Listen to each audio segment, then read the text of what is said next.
Welcome to the Vergecast, the flagship podcast of modular devices. I'm your friend David Pierce, and I have like 1,740 miles to walk. So I downloaded this app called Fantasy Hike, which V-Song recommended on the podcast a few weeks ago. It's basically an app that takes all of your motion activity, the steps you take and stuff like that, and converts it to like this long Lord of the Ringsy journey to take a ring back to, they don't call it Mordor for copyright reasons, but that's the idea. The journey is 1,780 miles, and it turns out I am surprisingly easily gamified by systems like this. So I have found this very compelling, and I'm now walking way more than I ever have before, just so that I can get the little like way to go notifications and see my progress and get somewhere. So at some point, I think I'm going to end up walking almost 1,800 miles, all because of this silly fake Lord of the Rings app. It's great stuff. Anyway, this is a super fun episode we have coming up. We're going to do two things. First, Sean Hollister and I are going to talk to Nirav Patel, the CEO of Framework, about the new desktop and laptop the company last week launched, plus all of the stuff that Framework might do in the future. They have some pretty interesting ideas, and we have a lot of questions about those ideas. Then, John Gruber from Daring Fireball is going to come on and talk about the thing he knows best, James Bond. Super fun episode. We also have a really fun hotline question about glasses on your face for computers. All of that is coming up in just a second, but first, I'm going to be honest with you. I'm going to go get a couple more miles in. I'm on my way to Mount Fire, I think it's called, which is not Mordor because of Lord of the Rings. This is the Vergecast. We'll be right back. Welcome back. I don't know if you know the company Framework, but for the last several years, I have thought they are one of the most interesting companies in tech. Basically, Framework's big idea is that all computers, all gadgets, all electronics really should be upgradable and repairable. That when your AirPods stop working because the battery stops working, they shouldn't die and go into a landfill. You should be able to just stick in a new battery and keep moving on with your life. Framework's products until now have all been laptops. There was a 13-inch laptop and a 16-inch laptop, both of them super repairable. Like you can unscrew something, pull out a module, stick in a new one, screw it back in, and you've just upgraded your computer. It's a big, powerful idea, and Framework has actually done a better job of pulling it off really than any other company I've certainly ever seen. And so last week, when Framework announced a new laptop, the Framework Laptop 12, and its first desktop ever, the Framework Desktop, it felt like a big moment, right? Like this is the time when a company like Framework is really starting to make the case that it matters, that it can keep doing this thing and that it can take its big idea and extend it out into other products.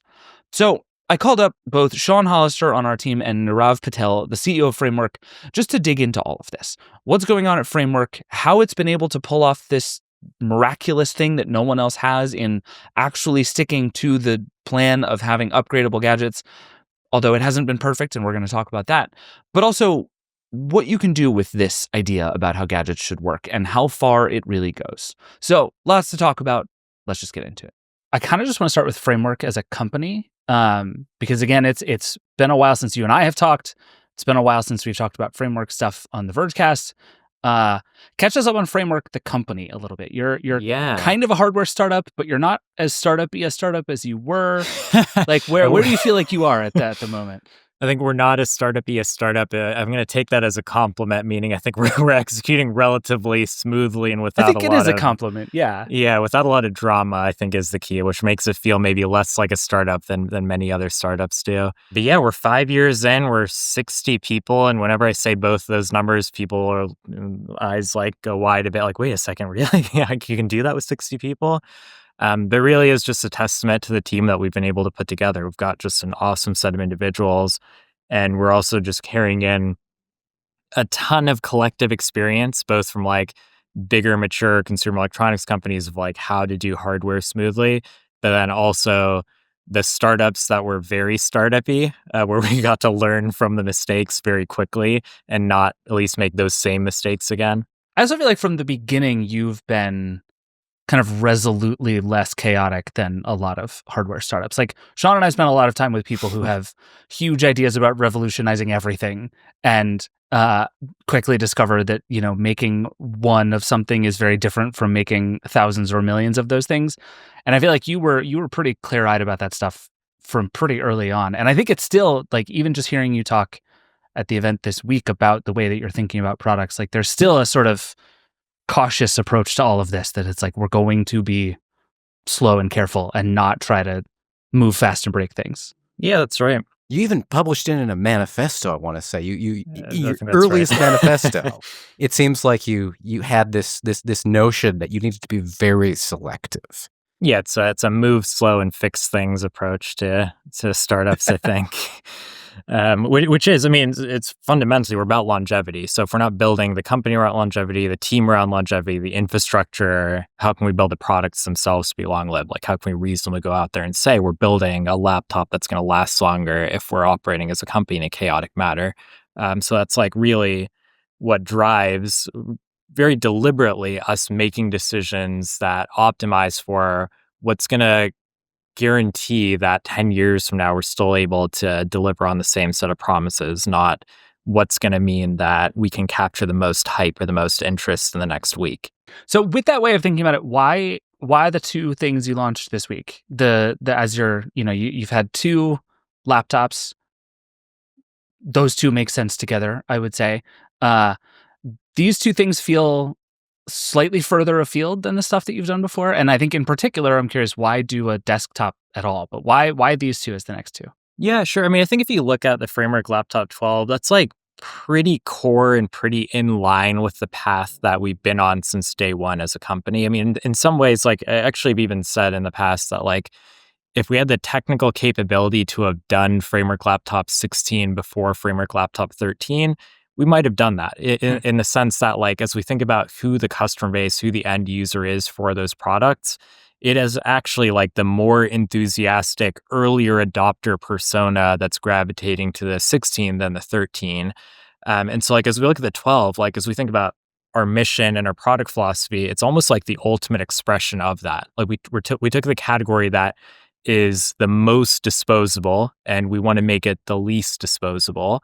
But from a brand perspective and from being able to build up the infrastructure and the trust to be able to go after a less extreme enthusiast user, which is really what the target user is for Framework Laptop 12, like that less core enthusiast, more I want a computer that works and that's going to last me a while. That's where the sequencing comes in of starting with the 13, which we knew we could achieve. We knew we could make like a dent in the market with that thing with a very small team very quickly. Then building the vastly more technically complex Framework Laptop 16, and then taking all that brand and infrastructure and team investment and building the product that in many ways, like technically is actually a bit simpler by what we're doing with Framework Laptop 12, but from a brand and a go-to-market perspective is a lot higher of a reach than the 13 and the 16 were. But you're not just keeping it simple, right? I mean, I see a lot of budget laptops out there that don't necessarily have touchscreen and stylus and backflipping and Core i3 and i5 chips. You're adding those things into the mix too, which I'm guessing impact the price a little bit, right? So it's not going to necessarily replace the most budget laptops out there for people. Why were those things important to get in there?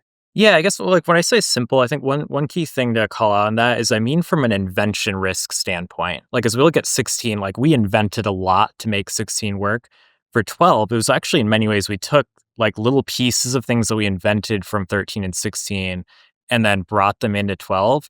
But like as we went through the development process, I shared like little bits and pieces of this, but actually don't think I've shared much publicly yet.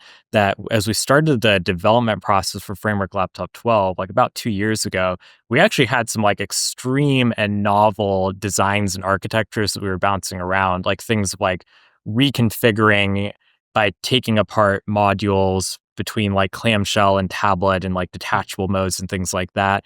That ended up being like very inventive, ended up being very complex. And it's like we took a step back and we looked at, we thought like, yes, we can technically do this, but is this actually the right thing for the type of audience we're going after? Like this is not the Framework Laptop 16 audience. Like we want this thing to be simple to understand and simple to use. And in doing so, actually, we can then actually make it more robust and solve for, some things like making it just generally more accessible as a product. And so all this really kind of taking a step back to what makes Framework a bit less startup-y than many startups is that we make those trade we choose those things very clearly, like with eyes wide open. Who is this product actually for, and what is actually sensible for that end user, as opposed to what can we technically do as a company that builds innovative and interesting products. So let's talk through that with the 12 a little more, actually, because I think, you talk about the branding and marketing of it. And to me, it sort of seems like the average sort of mid-range mainstream consumer laptop like sucks. And it has become a real problem, right? That Sure, you have, yeah. if you want a pretty good Windows computer, that has gotten more and more expensive over time. And so to some extent, it seems like you're actually perfectly positioned to come in and be like, no, actually what we've done is we've built a good Windows laptop. And that, to some extent, Right. that should kind of sell itself in a certain way. And like that makes the case for itself. So I'm curious why you feel like what is harder about that market than going into like the Framework 13, which is like a market full of very good computers, Sure. and trying to make your case. Yeah, that's a good question. I mean, in fact, like, so you look at a lot of what we do, there's a certain obviousness about like, hey, why don't you just make a computer that's like kind of a mid-range computer that isn't terrible? And you could like look at every mature consumer electronics brand, every mature PC brand, and ask the same question. And the Yeah, answers you will would be think very, somebody would have done it by now. yeah, will be very unsatisfying answers you're going to get back. And like as we've observed the market very closely, like the PC industry very closely, at least the thing that I observe, I'm not going to speak for the entire team necessarily on this specifically, is that the way that that PC companies operate typically is that as you look across that entire organization for the A team, the best possible designers, engineers, supply chain people, go-to-market people, they're all assigned to the premium top tier commercial notebook. So like the best suppliers, your top tier suppliers, the best teams of the suppliers, all that goes into premium commercial. And then you take like the next best people and they get assigned to the premium consumer, so the highest end consumer. And the next team gets assigned to like mid tier commercial, and then sub premium commercial, sub premium consumer. And then by the time you get down to like those like core mainstream mid tier consumer laptops, especially, it's like some guy in a basement somewhere writing a spreadsheet and throwing it over to a supplier and hoping to get a computer back in a few months. And obviously that's like, an extreme exaggeration, but that's what I mean by the opportunity. Like I think I said during our announcement, like the opportunity that we spotted on Framework Laptop 12, like the people who need long lasting computers the most are getting like the most thoughtless computers. And that's like the industry dynamic that results in them being the thoughtless computers, because obviously they're lower margin products. So like these companies are gonna focus on premium commercial where the highest margins are and put the least thought and care into their lowest cost products. For us, it's that, we're a small company. We've only got 4 product lines. We're gonna put thought and care into every one of them. There's so much margin in the premium commercial, maybe, but where is the volume in the market? And is this an opportunity for you to get some volume? Do you anticipate you're going to sell, a lot of these? Do you have the capacity to make a lot of these? Is that the thought that there will be a lot of these 12s in the market? Yeah, definitely. That's a great question. It's a volume play, but when we say it's a volume play, it's really a mission play. That like, if we're going to fix consumer electronics, let's go to the places where we can really fix consumer electronics. And we can live with good problems to have, like having more demand than we have capacity. Like we can go figure out with our suppliers how to scale up capacity. And that's where it goes back to like, we built a team that knows how to do this. So yeah, we're very much going for scale with Framework Laptop 12, maybe even in a way beyond what we're doing with our other products. So, and then make the same case for the desktop, which I feel like is a very different, Sure, yeah, it very is. different group of people. I would say it's been very funny to watch the reaction, like even on just like the Framework subreddit to the 12 and the desktop. The 12, everybody's like, oh yeah, cool, makes sense, Sure, fine, yeah. whatever, good idea. And then the desktop, they're like, I have thoughts about the soldering. And it's like, okay, Sure. that's- We also had many thoughts around the soldering before we made that. I believe that. And we're going to get into those thoughts. But Okay, I am sure. curious, like with that Framework reference for the 12 makes sense. What was the thinking for the desktop? Yeah, this is an interesting one of the realizations we had from like basically a brand perspective around like, what is Framework? What are we trying to do with Framework? How do we bring Framework to more people? Was this idea that do we need to take what we're doing and kind of make it more accessible by diluting it, like making it look less DIY, making it look less repairability, upgradability, more about like, is it just like, oh, these are environmentally friendly products? That's like kind of a mainstream statement. It's not like getting people into the technical details. And the conclusion we came to is actually that's not the right approach to get people into this world of like owning your products, using your products for longer. The thing that we should do instead, or we could do instead, is make repair cool, make upgradability cool, make modularization and customization and personalization cool, which like in many ways, like as you look at like what you're actually doing with these, they are interesting, like engaging things to do. And especially as we look at younger audiences, people are like eager to jump into these spaces. And so the thing we need to do is not dumb it down and make it look and feel like it's simpler and hide away the complexity. The thing we want to do is make it fun and interesting, but also make it accessible in a way that maybe traditionally some of these categories or some of these behaviors haven't been accessible. And so the framework desktop, like a big part of that, of course, did just come straight from, wow, Ryzen AI Max is super impressive. How can we use this thing? And a big part of it came from, we like PCs. PCs are awesome. Desktop PCs are awesome. DIYing gaming rigs is awesome. Like all this is great. It's like a bunch of folks, including myself and the team, have been doing it for many years. It's not the most accessible space. I mean, I'm not saying it's like, totally esoteric knowledge that you can't get into. Obviously, there are millions of us doing it.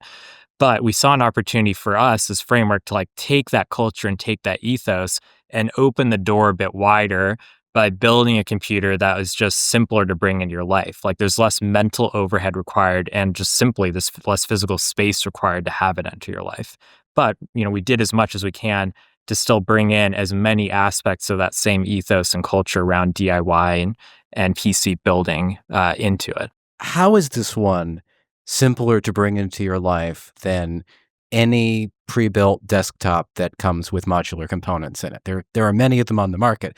I wouldn't necessarily recommend any particular company for that, but many exist. Yeah, sure. I mean, one thing that we like to do is go to the websites of our competitors and attempt to find computers and attempt to see how are people describing their computers, what's the purchasing experience look like, and it is shockingly bad, with the exception, I'll say, of actually Apple and maybe Microsoft, and obviously neither of those are in the gaming PC world. But as you look at the website, or actually, I'll say there are a few others, like NZXT is doing great work too. But for the most part, as you go to like PC brand websites, especially from the big mature incumbent companies, it's a nightmare even figuring out what they're trying to sell, what the product lines are available, what's new, what's old, what you should buy at any point in time. And so part of this is even the like figuring out what computer to get. And actually, I think Frank did a great job, Frank Azor, when he was up on stage earlier this week, kind of talking through, you don't really have to think about it. If you want to take any game that's out there, run it at 1440p, run it at reasonable settings or the default settings out of the box, it's just going to run. You don't have to think about like, do I have to pick out a specific configuration to make it work?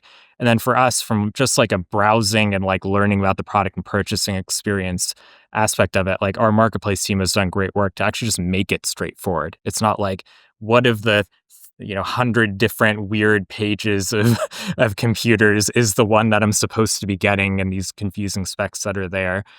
So like we try to make it simple, make it transparent. Like we lay out the very detailed specs all the way out to sharing like mechanical CAD of the components if you want to get all the way into like the deepest complexity, but you don't have to. You can start from the simple page of here's the computer, here's the few most recent games you've probably heard of, here's how fast they'll run. Great. That sounds good. I want to play those games. I'll get this computer. And it's pretty straightforward. I know David has more questions about the desktop, and I do too. But the customizability.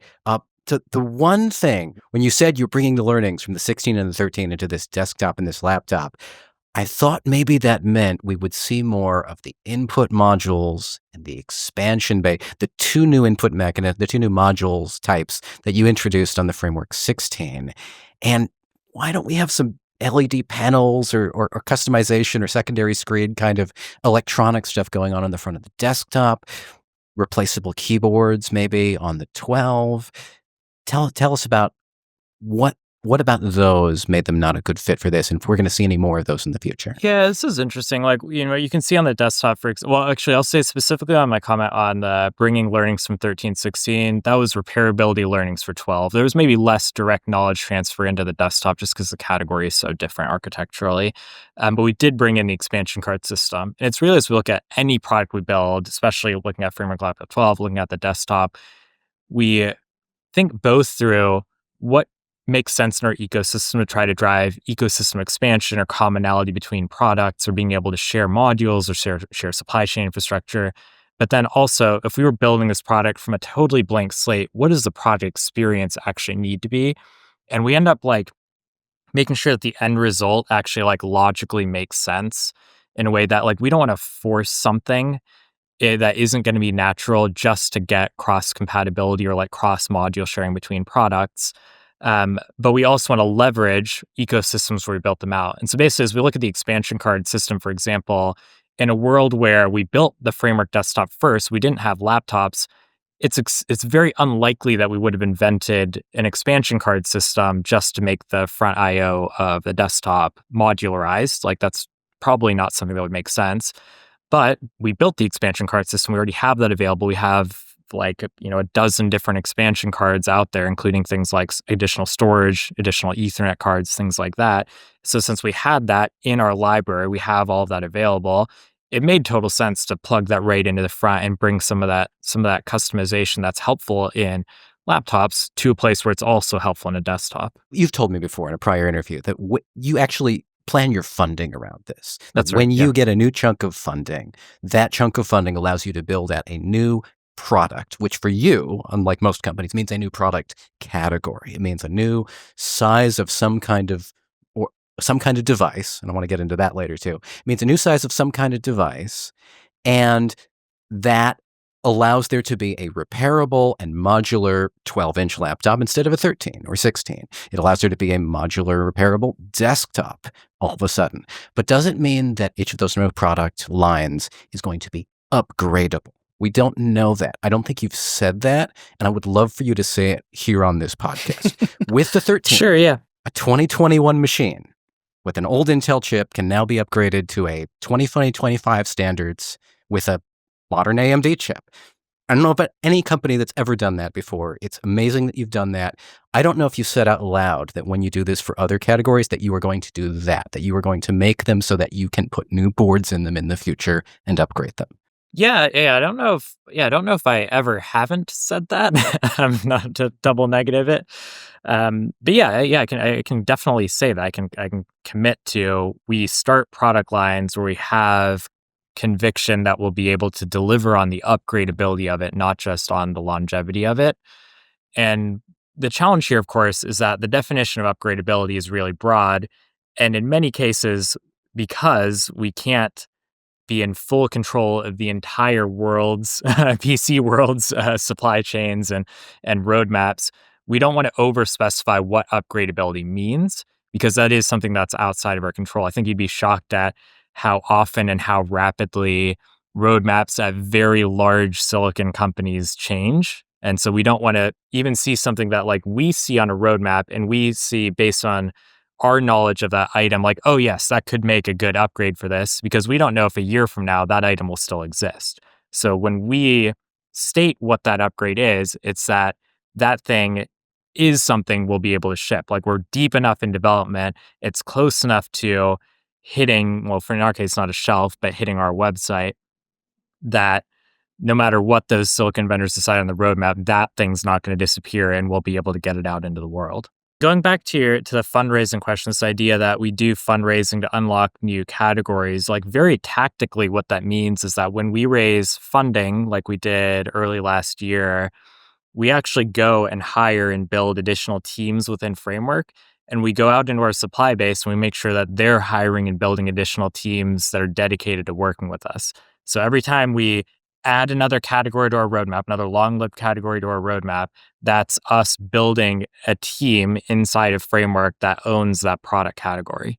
Is that in a certain way like a really inefficient way to do business? One of the things that makes it really efficient is that the same dynamic exists across other companies, other consumer electronics companies, but in a way that that product is reset either every year or every 2 years from scratch, meaning total new set of tooling, new mechanical design, new electrical design, new set of modules. That's like incredibly wasteful and inefficient. And obviously it results in short-lived products too, because how can you have parts longevity or upgradability if you're resetting it every 2 years? So for us, when we invest in that category, that first year, we're paying a lot more. Like the team at our supplier is a lot bigger. We're paying for a lot more tooling. We're paying for new modules that we're tooling up and creating. And then each time we refresh that product, it's more efficient for us, for our team internally. The teams that the suppliers we're working with are a bit smaller and more efficient. And we're not doing a whole new set of tooling each time. So basically, it costs us, let's say, something on the order of 5 times more to do the first iteration of a new product category than it does for each subsequent refresh. That's just like a rough approximation. Sure. That's interesting. That also feels like it in part answers the question of the caution in launching new things, because That's right. that means if you get it wrong the first time, you're just host. Yeah. Yeah. There's no way that we can recoup that. Right. You that spent a lot investment of that we money made. and it's just gone because you're going to have to start over somewhere else. So let's talk about where you go from here, because I think you told Sean at one point that you weren't just a laptop company.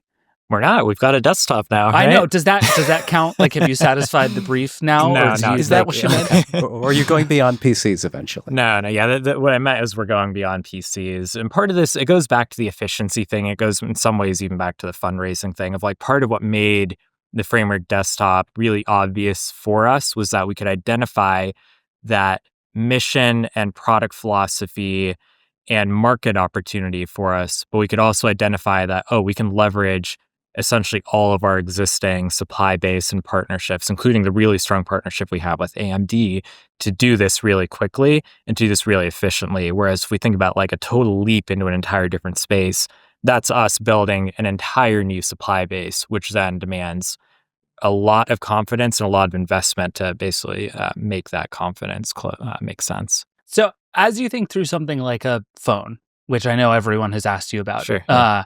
A phone strikes me as a particularly interesting one because as you talk about, repairability and e-waste and upgradability, there's no place to be more effective than with a smartphone, I think, right now. But that's also like an incredibly mature, incredibly hard market to break. So like, I'm not asking you to say if you're building a phone because Sure, I know yeah. that you are. Great. But like, how do you think through a market like that one and whether it makes sense for Framework to be part of it? Yeah, definitely. That's a great question. I mean, one of the things for really any category that we pick goes back to this idea that that first iteration is such a massive investment that we have to be fairly sure that we're going to be able to succeed and win in that category. And one of the things about phones specifically is that that initial investment is orders of magnitude larger than it is for any category that we've been in to date. And so for us to build a phone, we have to be in a financial position or a fundraising position where if we're not able to win, obviously we want to win. We want to be able to make sure that we're able to win in that category. But if winning takes longer than we anticipated or takes more iterations than we anticipated, we don't want to put the entire company at risk around that. And so obviously phones are hard from design and engineering perspective, especially as we think about modularization, repairability, and upgradability, but they're also extremely difficult from a go-to-market standpoint. And so as we look at both ends of that, we want to make sure that we as a company are in a position where no matter what happens on phone, we're going to continue to be able to drive and succeed on our mission across Framework. That's when we're doing a phone. If Framework were to theoretically do a phone, what we Which get in it the is. comments, which it is, according to David Pierce. You've heard it here on The Verge. David Pierce, who is not part of Framework, believes Framework's doing a phone. That's correct. If Framework were to do phone, we get this comment all the time on any story where we compliment the battery of a phone or we hate on the battery of a phone. People say, I miss those days when you could open a compartment on the back of your phone and remove the battery and put a different battery in there. Should Framework ever do a phone? Is that something that you think would be a feature of a phone? We do have some very interesting ideas. So we have ideas around a lot of different categories. We do have some ideas specifically around batteries and phones that I'm not going to pre-commit anything around, given the enough. unknown time in the future at which point there may or may not be a framework phone. Fair enough. So, and let's go to like talk through like a very different category, because I Yeah. think about like I don't know, headsets is Mhm. probably a good one right now, where I Sure. Yeah. think we're at a point now where there's a lot of energy behind it. There are a lot of people who think this is going to be the next big thing, but nobody has yet agreed on anything. What they're supposed to do, what they're going to look like, how they're going to work. Like, we don't know any of that yet. And so I think based on what you've said, that strikes me as this is a moment that is just objectively too early for you to want to be in it. Because if That's right. you literally and figuratively can't afford to be wrong 4 times until we all figure this out. Am I thinking about Yeah, that the right way? that's right. Yeah. And Okay. so, like, as we look at like VR AR headsets against something like laptops, the reason we did laptops to start our first product was a laptop is that we saw that for 10 years running, the use cases and the core user experience of laptops had stabilized in a way that we could take what we had there, look at things like silicon roadmaps and module roadmaps from different technology providers, and have fairly high confidence we could build a long-lived upgradable product within a form factor that we hold constant. As we look at AR VR, not only are the form factors like wildly in flux, like the core use case and value proposition is still wide open. And those things, of course, go very, very tightly together, especially in something that has such ergonomic constraints like a headset. And so for us to look at a VR headset and say, with reasonable confidence that not even 10 years and 5 years from now, that thing's still going to make sense. We just can't do that.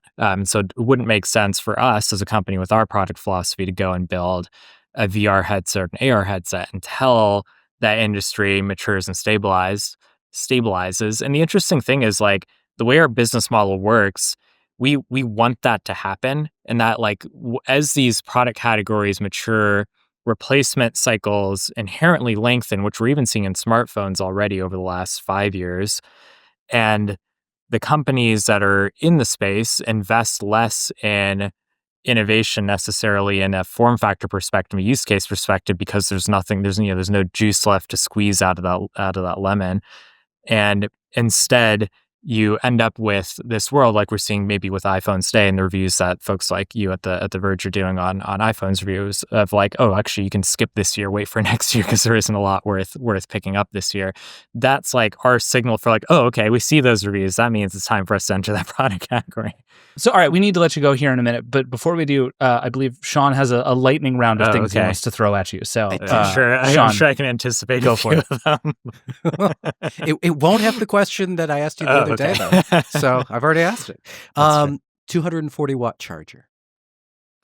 We're starting to see some out in the market, which is great. It actually took much, much longer than we thought it would. We were surprised that we were ended up being the first 180 watt out there. We expected 240s to be out before we even shipped our first 180. So it's great to see that the market is finally like moving and catching up. And that's nice. It's nice for everyone. And obviously, you can, any of our laptops, you don't have to purchase with a power adapter. You can purchase it without and then pick up any one that you'd like. CAM memory. We know it's not going to be in the desktop because it reduced the bandwidth significantly to have it not be soldered on the board for that Strix Halo chip. But in general, we're going to get some of that flat memory in the future, maybe. Yeah, one of the things to consider to like understand about this, I think maybe is lost in that we haven't communicated as clearly as we needed to around the framework desktop, but also really around like any product at all, is that for technologies like that go deep into signal integrity, that go deep into I/O, that go deep into like even how the processor is packaged and the ball out works of signals. These are things that the silicon vendor has to have planned out and designed for from the start. Like us as the end device maker, we can't like hack around it and like create a thing that wasn't designed for from the silicon to begin with. Like, so for, let's say, CAM on something like Ryzen AI Max, that's something that AMD would have needed to have designed for all the way from, maybe I don't even know how many years ago they started the development of the architecture and design of that thing as a design goal from the beginning, which actually, based on our understanding of it, may not have even been possible given how wide the memory bus is on that thing, even if they had thought that that was the goal from the beginning. But there are technologies like this that just can't work. So for us, it's not, can we add CAM to something that wasn't designed for CAM? It's, when is there a platform that was designed from the beginning for CAM that we're then going to intercept for one of our products? Gaming handheld. I would put this in the category of similarly but differently maturing-ish category with good products that we also can't identify a clear path to making business sense. And part of the challenge there is just Valve is so dominant with Steam Deck. We can't afford to play the kinds of games that maybe a Lenovo or an Asus can. Likely not making money for an extended period of time entering a new category. For us, like, we have to be able to recoup our investment relatively quickly within the first or second generation of entering a category. And so that's something where, similar, like, even though like we know we could build a great gaming handheld, we see the demand from customers to have an upgradable, repairable gaming handheld. It's hard for us to see a path, at least right now, where we can compete with Valve in that space and not get destroyed financially. Framework battery bank. Framework battery bank, meaning for Framework Laptop 16 or for just generally as a product? Yeah, this is the one that would take one of your existing laptop batteries, would stick it in a case. I think you showed off like a prototype of a prototype or something. Yeah, we showed a proof of concept actually 2 years ago at the Framework Next Level event, and we showed, like, there are actually a number of proof of concepts that we showed then, including an eGPU concept, and part of this was showing and flagging to electronics makers, like peripheral makers especially, that these things were technically possible, with the goal of then starting to seed some third-party development. We haven't seen those specific things pan out. Instead, actually, what we ended up seeing as a third-party RISC-V mainboard. We actually didn't anticipate that at all. We instead ended up getting that. But basically, whenever we do these types of proofs of concept, it's oftentimes to show technical feasibility to enable third parties to go and run with it, or even enable the community go and run with it. And so for Battery Pack, that is still one that we would love to see a third party or even a community member start to design on their own. And it's also something that, like, for us in Framework, as we have a larger team over time, as we have more resources over time, is the sort of thing that potentially we would also go and start to address. But the reason we showed it so early was more the technical proof of feasibility. E-paper screens. Yeah, this is also an interesting one. It kind of goes back to this idea of, like, us being able to invest and be in control of our own destiny. Display development, aside from, is the second most expensive part of consumer electronics beyond silicon investment, doing custom silicon. And so for us, is being very selective about where we do semi-customization or custom development of displays because of the upfront cost required there. And so to do something like an e-ink display in the proper form factor for any of our laptops would be an enormous sum of money we'd have to pay. So if a display vendor creates something that happens to be close and we can semi-customize it, that becomes more feasible. The investment to do a fully custom display is just, at least for us today, still pretty far out of reach. The Framework Kindle is a thing I want to exist. I just want you to know that. Okay, there we go. That's another. We can put that on the quadrant somewhere. And lastly, NVIDIA. Sure, it's a company. It sure is. And that's a Vergecast. All right, Nirav, we've kept you long enough. Thank you for doing this with us. Thanks, David. Thanks, Sean. Thanks so much. Good to chat. All right, we got to take a break, and then we're going to come back and talk about James Bond. We'll be right back. Support for the Vergecast comes from Trade Coffee. Great coffee shouldn't break your monthly budget. And yet, it does seem like you're stuck either paying for ridiculously overpriced brews from coffee shops or compromising by grabbing stale bags of old beans from your grocery store. Luckily, Trade Coffee has made it easier than ever to make consistently great coffee at home without spending a fortune. Trade Coffee is an online coffee superstore with more than 450 different roasts picked out by professional taste testers who really know their beans. Sign up, take a quick quiz to let them know what you would like, and Trade will match you with the perfect roast. Their coffee is roasted to order and shipped straight to your door, all at grocery store prices. So my favorite story to tell about coffee is that just a few years ago, I was actually not drinking coffee at all. And then my best friend was like, hey, you're an adult now. You should probably drink some coffee to get your morning started. So I was like, hey, why not? So let's start. So I jumped right into black coffee. Trade Coffee makes it easy. I can just go online, pick out the roast that I want, and it shows up right at my front door. The one I'm looking forward to next to arriving at my door is Space Cadet. Right now, Trade is exclusively offering our listeners 40% off your first order at drinktrade.com/Verge. That's drinktrade, TRADE.com/Verge for 40% off your first order. drinktrade.com/Verge. Welcome back. A couple of weeks ago, the big news in the entertainment world was that Amazon had struck a deal to give it full creative control over James Bond. Basically, for decades, the way that James Bond has worked, that whole franchise has been controlled by one family, the Broccolis. You may have heard of these people before. Barbara Broccoli, for many, many years, has been the person overseeing the James Bond franchise. Other people distribute the movies. Other people do a lot of the work to make the movies, obviously. But no one does anything with James Bond without the Broccolis say so. And they've been, to their credit, very precious about that. But then Amazon bought MGM for $8.5 billion a couple of years ago.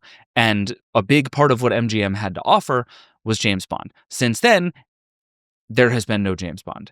So Amazon, by all accounts, made a deal to have the Broccolis relinquish creative control so that what happens to James Bond now is fully up to Amazon. And that made a lot of people, including really anyone who likes and cares about James Bond stuff and wants James Bond stuff to be good, feel a lot of feelings. I would not say the overall reaction to this was like great enthusiasm for the future of James Bond. It was people worrying about what will happen when Amazon does what Disney did to Marvel or to Star Wars and just floods the zone with stuff, because that's what the business demands until it kind of ruins the vibe. I have been trying to figure out how to sort through all of this myself and figured that the best person to talk to about this is the person I know who knows the most about James Bond, and that is John Gruber from Daring Fireball. So he is going to come on and he's going to explain how he feels, why James Bond is special, and where it goes from here under the control of Amazon. Let's get into it. John Gruber, welcome to the Vergecast. Nice to be here, David. Okay, so the news, I think, at this point is a couple of weeks old, but basically where we are, and you, I think, have more context on this than I do, but basically the way I understand it is that after a bunch of interpersonal shenanigans, Amazon wrote a very large check, the number that which at least I do not know yet, to the Broccolis, and now have creative control over the James Bond franchise for the first time. Is that a reasonable summary of where we are? I think so, yes. I guess the part that I'm still confused on, and maybe everybody is other than the Broccolis and Amazon's top executives, is exactly where they were before last week's news that, okay, we're going to write a check and just take control. It was like, like what amount of control did MGM have that gave Amazon power to, that left them at a loggerjam? It seemed like basically MGM has the rights to some aspect of the franchise. You know what I mean? Like the Broccolis couldn't make movies without MGM, but MGM couldn't make the movies without the Broccolis having complete control over the creative element, something like that. Yeah, it's a very odd setup. And I think I was going back and reading some of the coverage of the MGM acquisition in the first place. So Amazon bought MGM for $8.5 billion. That deal closed, I think, early 2022. And even back then, the read was that like the crown jewel of the empire here is James Bond, right? Like there's a lot of content. Amazon wants a lot of stuff. They want the studio, they want the library, but like the thing that you're buying, the IP at the top of all of this is James Bond. And since then, precisely nothing has happened, which is so strange. And I think just speaks to the weirdness of all of this. Yeah, other than stories coming out that nothing was happening, right? And that it was sort of conspicuous that nothing was happening. It wasn't just secrecy behind the scenes. It was, hey, something's broken behind the scenes, Yeah. Yeah. So what was your feeling when this news dropped? Like, what's your immediate reaction to the change that came out a couple of weeks ago? My heart sunk, I guess, because I don't think it's impossible that in hindsight we can look back and say, you know what, this wasn't so bad, or something good came out of it. And I'll put a pin in that, and we can come back to what I think might be the best case scenario. But I think the most likely scenario is that this is just not going to be good. And and I'll compare it directly to Disney buying Lucasfilm from George Lucas. Another franchise you care very much about, if I'm not mistaken. I do care. Well, certainly Star Wars. Yes, Yeah. definitely. Very, very meaningful, important to me. And similarly, Lucasfilm, there was a lot more than just Star Wars. There was the Indiana Jones franchise. There's the whole Industrial Light and Magic, everything else Lucasfilm does. ILM in particular, is just Verge listeners don't need to be told what they do or their role in the industry. But overall, I just feel like what we've seen Disney do with the Star Wars franchise is what we'll see Amazon do with the James Bond franchise, which is dilute it, with spin-offs and shows and cartoons and for some fans, there are, I'm sure you can dig up some fans who think Disney's done nothing but a bang up job with Star Wars, or more positive than negative, but it's definitely a change. It's a definite, and this whole idea of calling it content, or whatever else you want to call it, which is what the major big tech streamer corporations who are making these deals and writing these checks, the way they tend to look at it, as opposed to an artistic endeavor. And I will compare one difference with James Bond and Star Wars is that when Disney bought Star Wars, there had only been 6 movies made. And yes, there were like comic books, and there was somewhat of an expanded empire, but nothing like what we've seen since. And the James Bond franchise is different because it goes back so much further to the 60s. And, at this point, there have been, I guess, 25 movies. You'd think I'd know that before I came in the show. But it's just a longer stretch of time. And there was a similarity where the franchises were defined by theatrical major motion pictures that were events. Right? Like, holy crap, George Lucas is finally going to make those prequels that he was, rumored to be working on even when he was working on the original trilogy back in the 70s and 80s. Wow. Or wow, they've announced a new James Bond. It's a guy named Daniel Craig, and he's got blonde hair, not dark hair, and people are upset about that. And it's a new, or here, Daniel Craig's coming back for a 5th movie, and it's definitely going to be the last one. It's an event. And, here's a series about young Moneypenny. Here's 10-episode series about Felix Leiter in the CIA. Here's the young James Bond cartoon, which I know sort of exists, but it's just going to be more of it. So this is the thing I'm sort of torn on. And I think one of the challenge I have in thinking through all of this is, on the one hand, it's not like every James Bond movie ever has been perfect and fabulous, and this is like a beautiful, pristine thing that cannot be touched, right? Like, there have been bad Bond movies. I love them all, if I'm honest, but some of them are very bad. Right. And even there have been sort of spin-off things over the years, like GoldenEye on the N64, obviously a like classic, iconic video games. But there have been other James Bond video games that I don't remember the name of because they're not any good. And so they've experimented with this over time, and I think there is definitely an extent to which I think the Broccoli's in this sort of unusual setup where basically a couple of people had creative control over whether things happened or didn't, has probably avoided bad things, but it hasn't avoided all of the bad things. Right. And so maybe it's like the part of me that is optimistic is like, okay, maybe nobody's perfect, and maybe there will be good stuff, and maybe I can just watch the good stuff and ignore the bad stuff. But that's also the Star Wars play, and I have basically been run out of the Star Wars franchise by the way it has run over the last decade. So I don't know.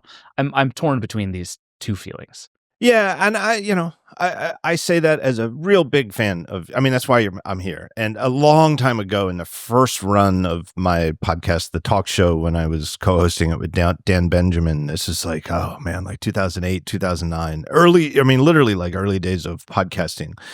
We had the idea to. At the tail, the topic was typically Apple and the usual stuff I talk about on The Talk Show, and we had the idea for, I forget how many movies had been out at that point, but let's say it was like 19 Bond movies had been made to date. Let's take the next 19 episodes and in chronological order, we'll talk about each one at the end of the show. Like the last 20 minutes of each show, we'll talk about each of the Bond movies in order, and we'll watch them in order again. And you listeners following along, you'll know, because we're going in chronological order, your homework, if you don't want this spoiled, will be to do it. And it was a lot of fun.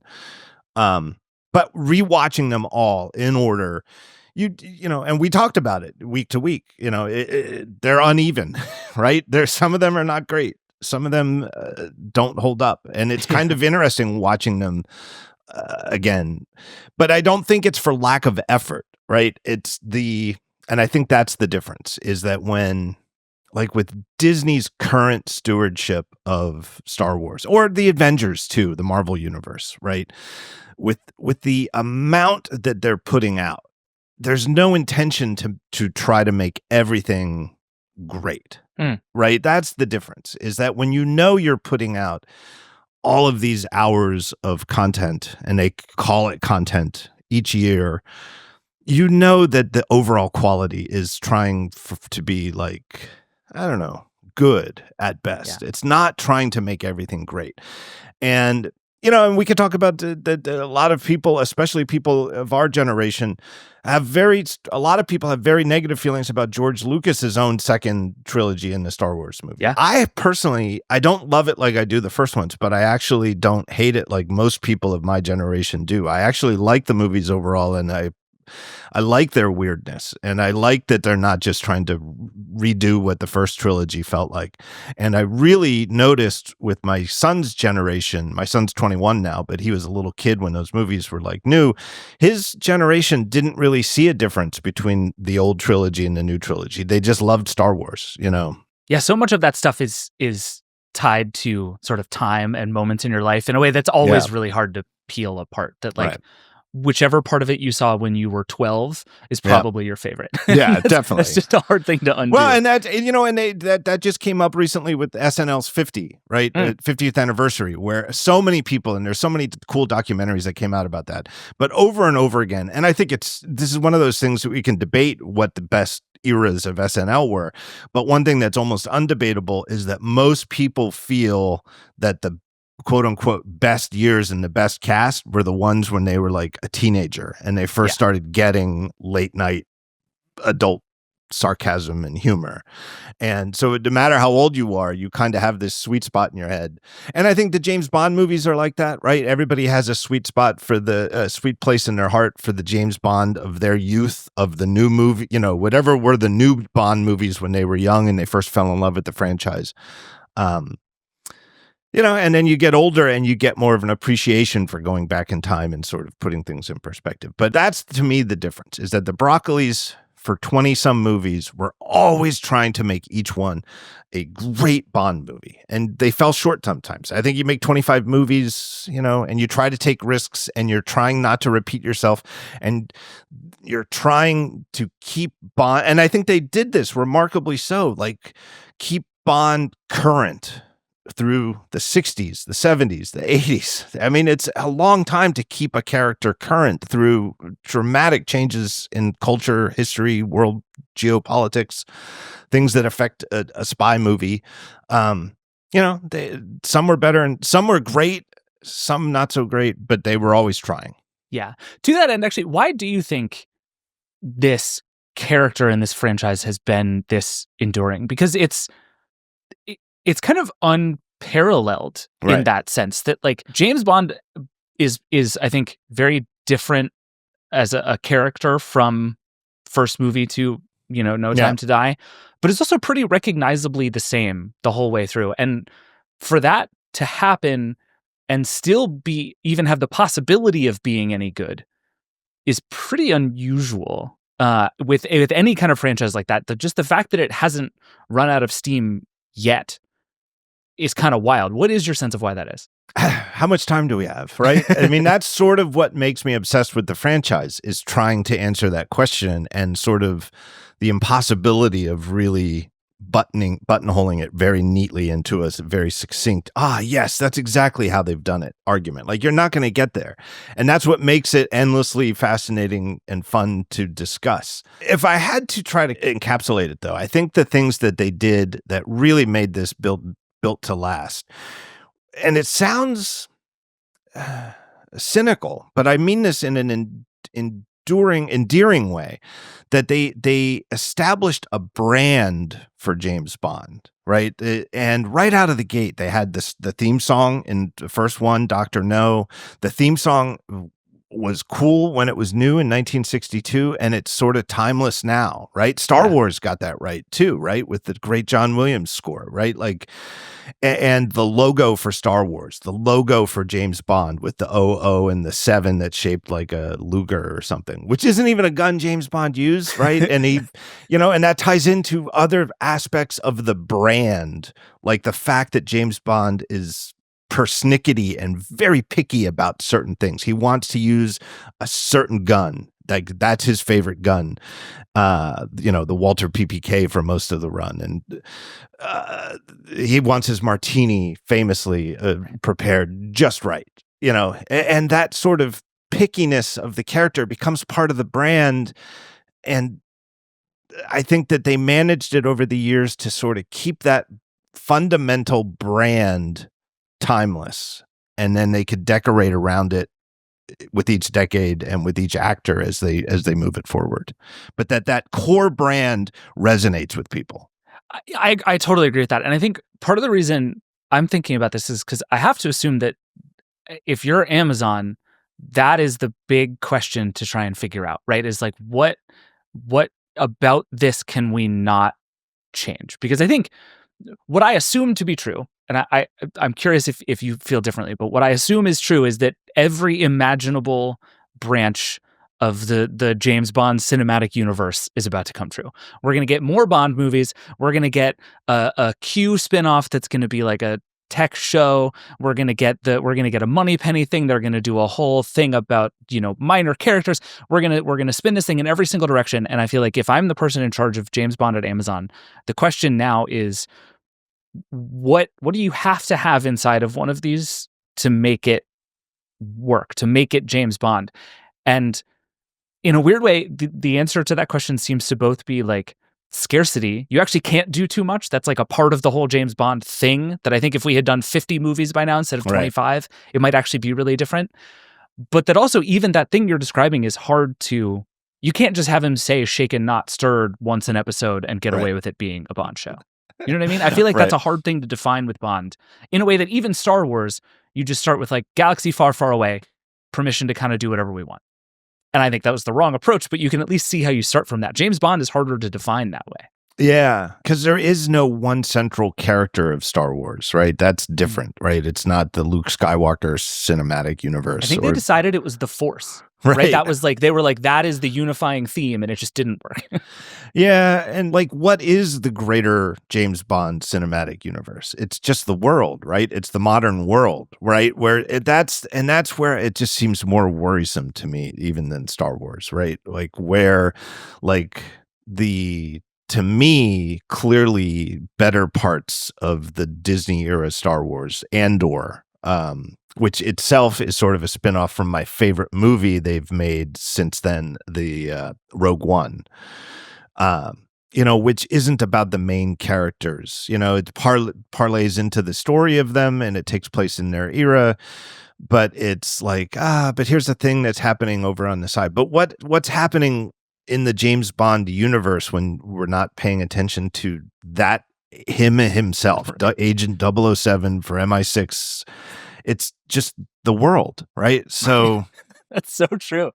Yeah, they're going to end up having to make a movie about the financial crisis that is like just James Bond appears one time, and they're like, I guess this is a James Bond movie now. And so what are the odds when they do a Felix Leiter spinoff about the American CIA agents in the world fighting, the same agents of evil of Spectre or whatever they do when they reboot it?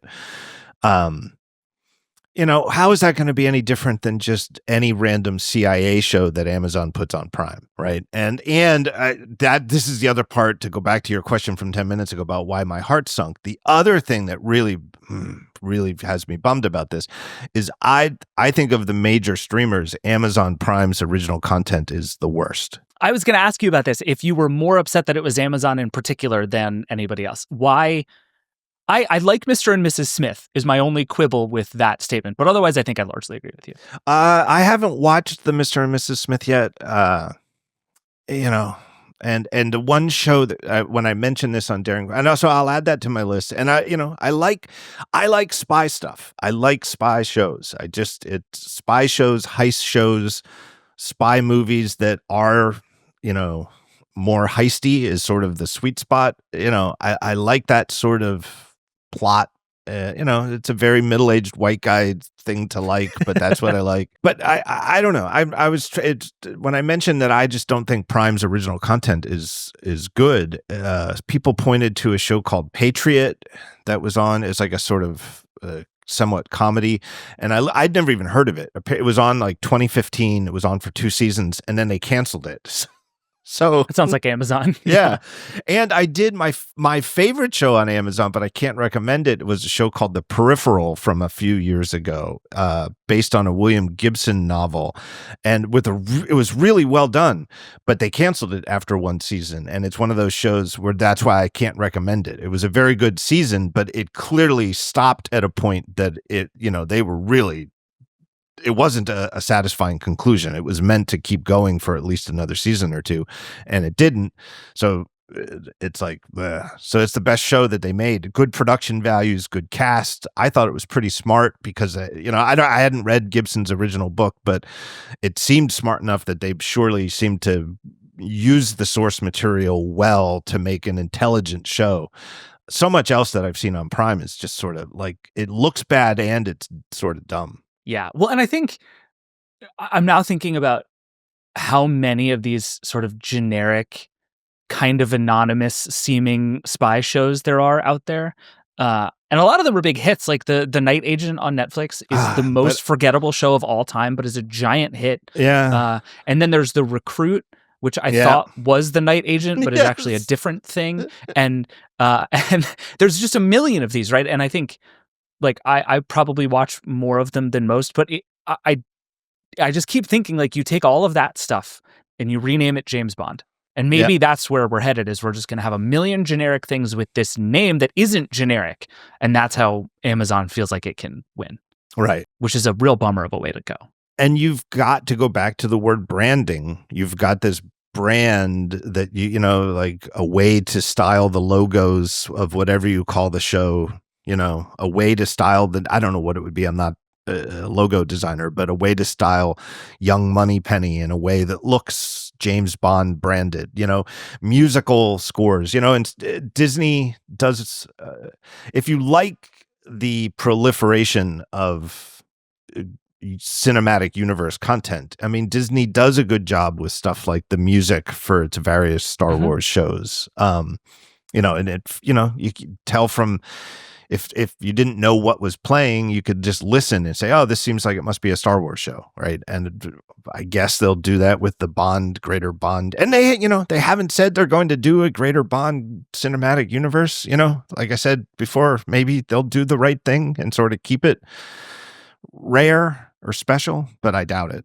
What is the right thing in your mind? What feels like the best case plausible scenario here? I would like to see them acknowledge, because I think, and again, it sounds so simple, but obviously all of these companies with all this money, they get caught up in it. Like, who thinks it sounds like a good idea to run a creative artistic franchise by committee? Who thinks a committee of executives in the streaming company should be the ones making the artistic decisions of casting and writing and plotting and pacing and stuff like that? Nobody, right? You want filmmakers and creative people making those decisions. So they could nip this in the bud and sort of acknowledge all of our fears by by writing a big check. And the name that comes to mind is Christopher Nolan, right? Who famously at one point wanted to do a Bond movie. Right. And the problem that they ran into was that the Barbara Broccoli ultimately always had final cut of the Bond movies, and Nolan, it was sort of irresistible force meets an immovable object, right? That Nolan doesn't do anything anymore unless he gets contractual, not just a handshake, but in the contract final cut. But if they just said, call him up and say, we'll just, let's make a deal for let's do 3 movies. You're in control. You cast it. You're in charge of the writing. We'll give you the money. We trust you to do a great job. Just do 3 great new, reboot the franchise with a new actor. You're in control, Christopher Nolan. That would be perfect for me. Or, there are other people other than Christopher Nolan who could get that role, but it has to be a filmmaker / creative person. Someone who, like, if Christopher Nolan passes or they choose somebody else, but Christopher Nolan hears who's in charge, he'd be like, oh, well, I kind of wish it was me, but that sounds good to me that they're in charge. Right. Real, like, Dark Knight trilogy, but with James Bond Right. kind of situation. And that went, I would say, very well for everyone involved. But it does seem like that dynamic just doesn't seem to exist anywhere anymore. I think there was a while where there were folks out there writing big checks and giving creative control. Like that was the House of Cards story at the very beginning a million years ago. I think Apple was doing that for a while at the beginning, but we've seen this real retrenchment back from, we're going to write big checks to great people to make great things, and that's going to make it all work because the theater business has died, because the streaming business has gotten more complicated, because it's ads. Like, the thing that worries me the most is it feels like every business incentive is going to be, we want to make infinity 10-episode long miniseries about James Bond and not a great movie every 3 years. And that's just the business now for these companies. Right. And I'm sure, inside Amazon in particular, that having numbers and spreadsheets and, 2-page memos or whatever their famous memo length is to back it up with facts actually works. Or at least works politically inside the company. Right. It works when you're selling cloud computing. Right. Certainly, yeah. I think it's about short-term thinking versus long-term thinking, right? Mm-hmm. And they're not people who are invested like the Broccolis were in thinking, hey, we're spending all this money. We have a $400 million budget to make a 5th movie with Daniel Craig as James Bond, whatever the budget is. And they're, of course, interested in the box office of that movie when it drops and when it comes out and what the critical response will be. And the fact that it's concluding a run in the role for Craig, that they want it to feel like a capstone to a great reboot of the franchise. But they're also thinking about the fact that Bond movies get watched 10, 20, 30 years from now, right? Like after Barbara Broccoli's gone, like just the way that her dad is dead, but the movies he made still stand up and are beloved. And to have somebody who has both those goals in mind, I'm sure there is a short-term financial logic to it, and I'm sure there was with Disney with Star Wars, right? That they're selling more toys continuously by keeping it in the air. There's always new Star Wars stuff. There's always new Marvel cinematic stuff. Like, and in some ways, there is an upside to it. It's not all downside, but it's just different. And it's so much more like everything else as opposed to being something special, right? That Star Wars is no longer special. James Bond movies are still special. They really are. Yeah, it's true. And I think it's an interesting moment in the Bond franchise, because I think part of the reason this happened is because by all accounts and reporting, the franchise was in total disarray. They don't have a next Bond. Right. There's apparently not a script for a movie. Nobody had agreed on anything. The last one came out in 2021, 3.5 years ago. Yeah, and I remember the timing because it was sort of like one of the big blockbusters to sort of reopen theaters after COVID. That's right. I remember that. That was the post-COVID movie. It's Tenet was the mid-COVID movie, and, and No Time to Die was the post-COVID movie, right? Quote unquote post-COVID. So, and yeah, I think the part that gives me hope, I guess, is that maybe now we can be out of impasse, right? I would rather have something than nothing. I guess if those are the two choices you're going to give me, I would rather have meh James Bond than nothing, I suppose. But then I wonder if that's the thinking that leads us down this road of problems. I guess the way I would put it, and I often come back to this in my writing, that it really matters it doesn't just matter what your top priorities are as an unordered list. It matters what order they're in. There's a Walt Disney quote that they put up at Disney World when you're walking around, and they always cover, if there's a ride that's under construction, and they cover it up so you don't see the construction, and they put inspirational quotes from Walt Disney. And my favorite one is, I guess I'm paraphrasing here, but I think I can get it really close. We don't make movies to make money. We make money to make more movies. And yes, you want your movies to be profitable, and you want your IP to be profitable. And you want the investment you've made in it to pay off over time. But the most important thing is to keep the art as high as possible and make it popular enough to make money, not to maximize your money and secondarily make the content as good as we possibly can, because of course that'll keep it going. But if the most important thing is how do we make the most money from this in the next few years, it's going to hurt the artistic quality of the output. It's inevitable. Yeah, and that is the way that most people seem to be thinking in this particular moment of time. Right.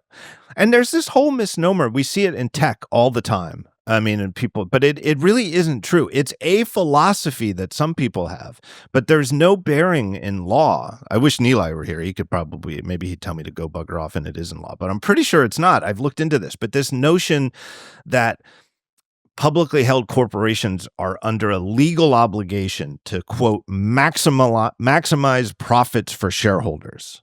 Right. And that, if they make this decision that's sort of bad for the product, but clearly you can see how it's going to make the money, that people who want to excuse them say, well, they had to because they're under a legal obligation to maximize profit for the shareholders. That's not true. Right. Well, and Amazon famously for like 15 years, Jeff Bezos was like, I am going to actively make less money than possible in order to continue to make this company a success and more valuable. Right. Amazon is definitely not that company anymore, but it is certainly true that is a thing you can do if you choose to. You can do the right thing if you want to. And Tim Cook has talked about that at Apple. There was a thing like 10 years ago, or in the early years of his CEO-ship after Steve Jobs had passed, where somebody had asked, somebody at their shareholders meeting had questioned the amount of money the company was spending on accessibility. And he was like, I don't care about the bloody ROI. And you can just, like, why Tim Cook used the word bloody is because I think an actual American curse word was on the tip of his tongue, and he caught himself and somehow shifted to the very unusual for an Alabaman bloody. Yeah, I don't think he's running around saying that in his day-to-day. Yeah, but it, by all accounts of that shareholders meeting, was very angry, and that not every decision they make is going to be about the return on investment. That there's a long-term view that will and that long-term view will maximize long-term profits, right? And I think, people looking back at 15 years of Tim Cook would say, yeah, he's, maybe the guy knows what he's doing in terms of profits at Apple. And I think the long-term value of owning the James Bond franchise isn't about what they're going to do in the next 3 years. It's about what they do for the next 30 years and about what they do in the next 3 years, how it holds up. All right. Well, Andy Jassy, if you're listening, get at us. We have thoughts for you. Or at least give Christopher Nolan a call, right? Yeah, right. That solves a lot of problems. I'm good with that. John, thank you for doing this. Let's do this again sometime. Yes, very fun. Hopefully under better circumstances. Yeah, I would love to come back on if they make a great movie and be like, yes, we were wrong. We had no reason to fear. Thank you. I would love to be wrong. That will be a great day on the Vergecast. I very much look forward to it. I think it's more likely I come on and we talk about how terrible the Young Money Penny the 16-part miniseries. Yeah. All right. Well, until then, thank you, John. All right. We got to take one more break, and then we're going to come back and take a question from the Vergecast hotline. We'll be right back.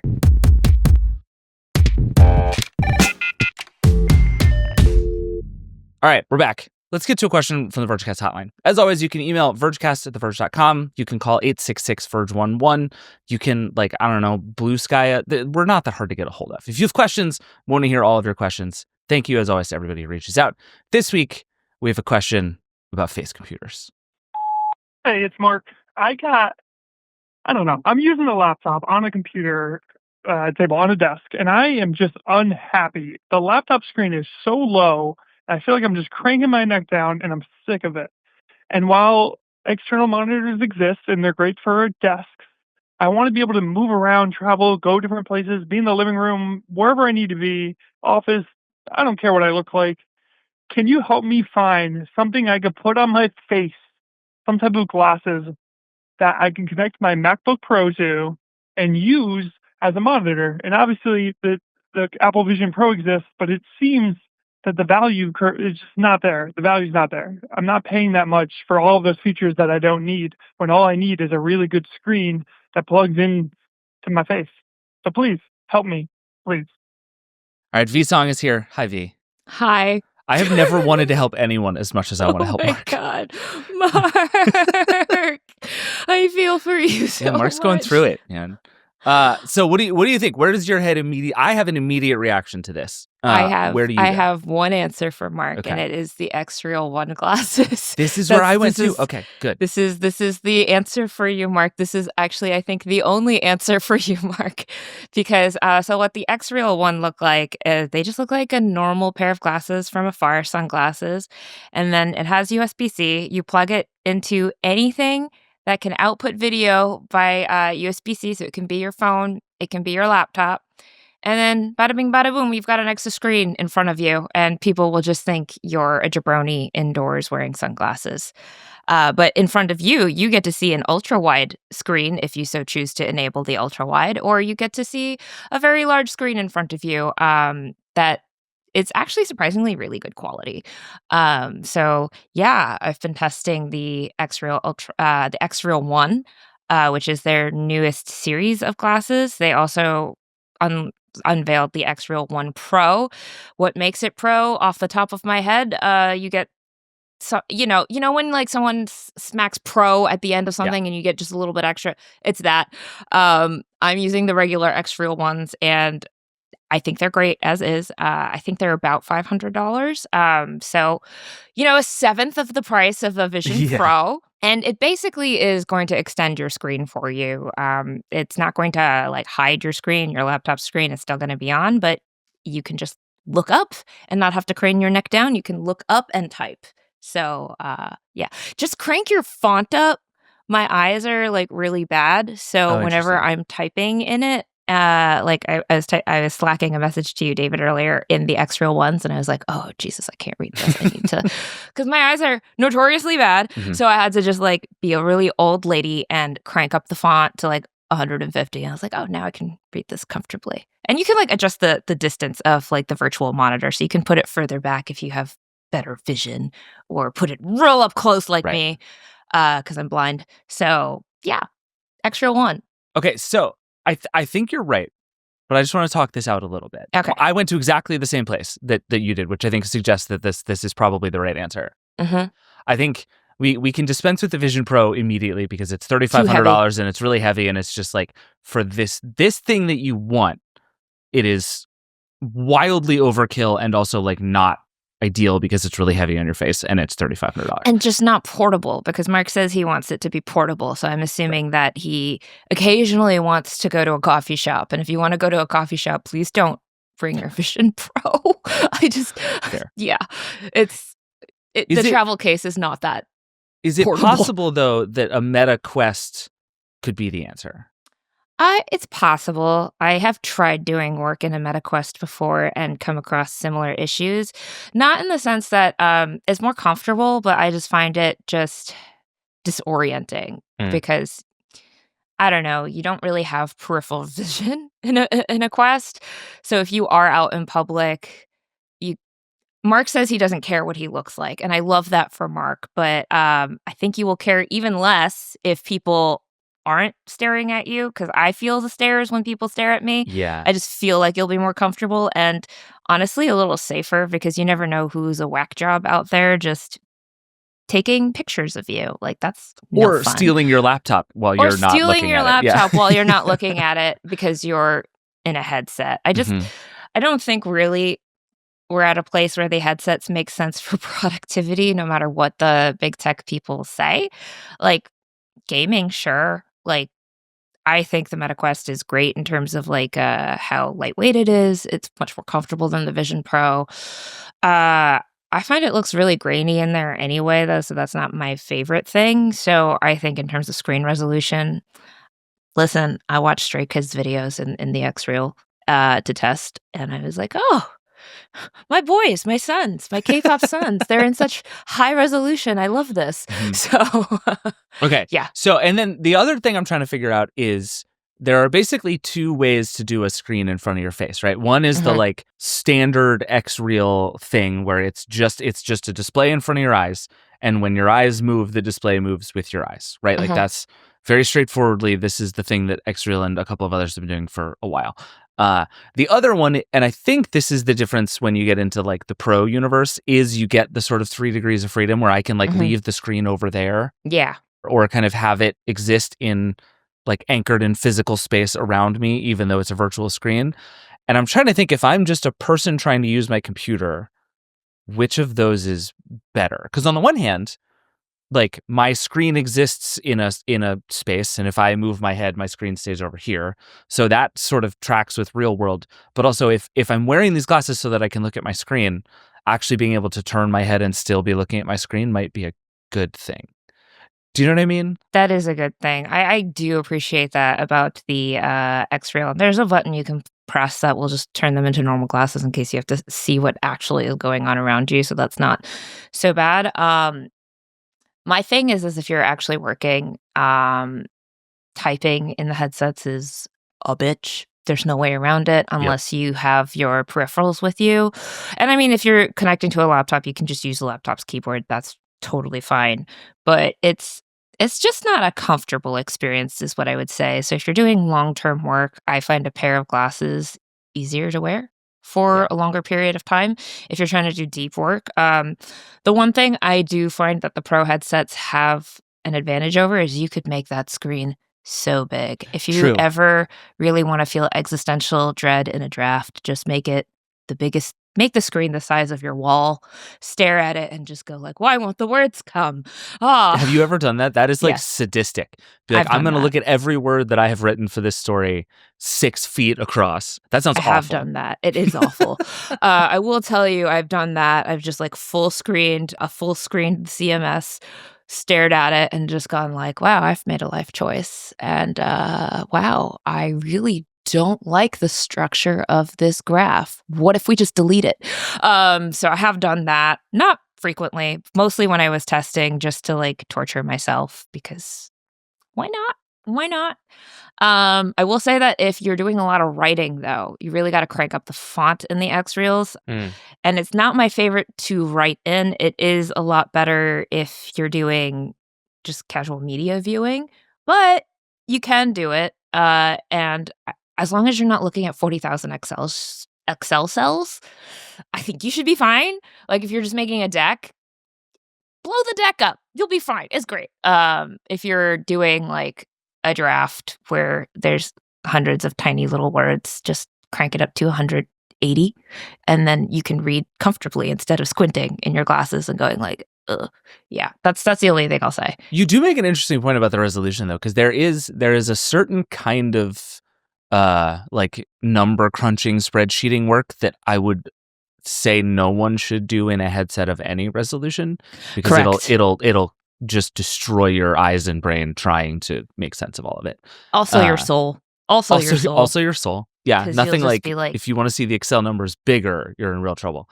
But I think there's like part of me hears Mark and is like, Mark, what you need is not glasses. What you need is one of those cool foldy stands that just moves your laptop up higher. Also gonna suggest that. I was like, Mark, what if we I think Welch took a picture of the guy one time in a coffee shop who just had like 7 books stacked on top of each other and the laptop on top of it and was just happy as a clam working.